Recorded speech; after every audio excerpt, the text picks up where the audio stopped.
अस्सलाम वालेकुम doctor Zahid. Please आप सबसे पहले मैं आपको वेलकम करना चाहूँगा मेरे इस चैनल पे। दूसरी बात मैं आपसे ये आप अपने एक्सपीरियंस के बारे में सबसे पहले आप शेयर करेंगे हमारे ऑडियंस के साथ। Thank you doctor Asgar. मैं doctor Zahid paediatrician ji. Health department Leh Ladakh में काम कर रहा हूँ पिछले 15-20 साल से।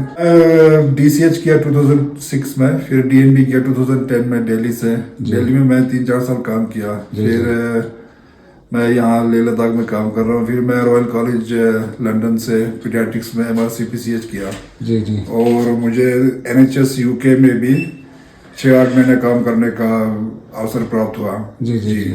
तो हमारा मोटिव यही है डॉक्टर साहब आपको यहाँ पे वेलकम करने का कि हम एक मेन जो क्वेश्चन हमारा ये रहेगा कि सबसे इम्पोर्टेंट चीज़ मैंने बच्चों में देखा है कि फीवर, और जब भी बच्चे में फीवर होता है तो काफ़ी पेरेंट्स, बहुत सारे पेरेंट्स पैनिक हो जाते हैं, वो केमिस्ट में जाके काफ़ी दवाइयाँ स्टार्ट करते हैं। तो डॉक्टर साहब मैं आपसे ये पूछना चाहूँगा कि जब भी बच्चों में फीवर आए तो क्या करना चाहिए?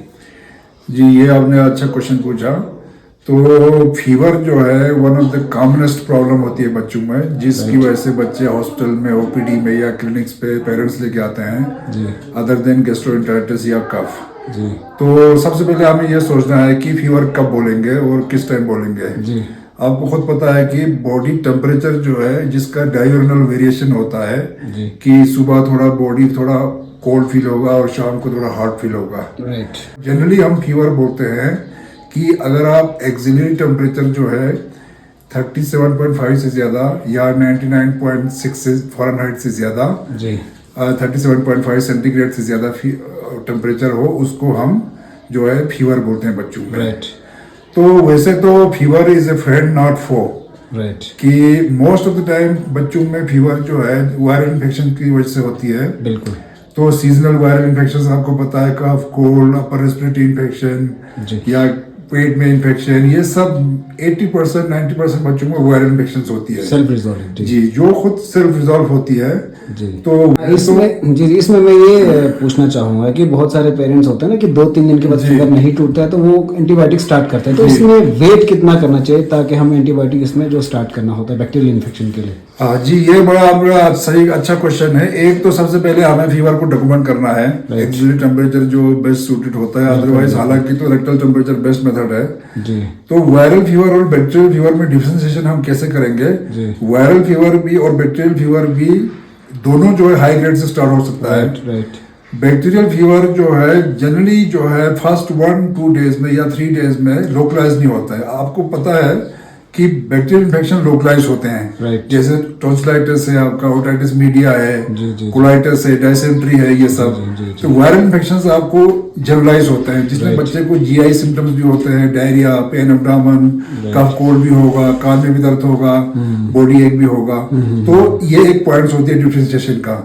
दूसरा है कि इंटरफेब्रल पीरियड को आपने देखना बहुत जरूरी है कि अगर फीवर के बगैर जब फीवर खत्म हो जाता है, चाहे दवाई देके चाहे खुद, बच्चा अगर एक्टिव रहता है, तो ये एक पॉइंटर होता है वायरल इन्फेक्शन का।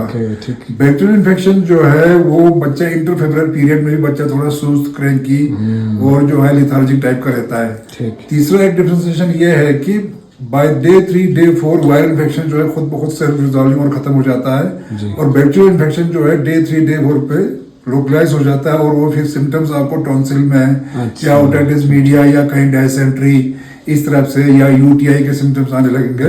बैक्टीरियल है या वायरल है? जी जी। अगर मतलब लोकलाइज कोई सिम्टम्स नहीं हो तो हमें 3 से 4 दिन वेट कर सकते हैं। हम कंजर्वेटिव मैनेजमेंट यानी कि एंटीपायरेटिक्स या पैरास्टोमल, हाइड्रेशन, वो सब मेंटेन करके हम उसको ट्रीट कर सकते हैं। जी, एग्जैक्टली। Thank you. ये बहुत आपने सही बोला कि पैरासिटामोल जो है टाइम टेस्टेड सेफेस्ट मेडिसिन है। राइट। तो वो आप घर में रह के बच्चे के वेट के हिसाब से जनरली 10 kg के हिसाब से जो हमारे हॉस्पिटल्स में पैरासिटामोल आता है 125-120 मिलीग्राम पर 5 ml वाला, वो आप घर में दे सकते हैं। बहुत सारे पेरेंट्स का ये कंसर्न होता है कि अभी खाली पेट है कि पैरासिटामोल दूं कि ना दूं।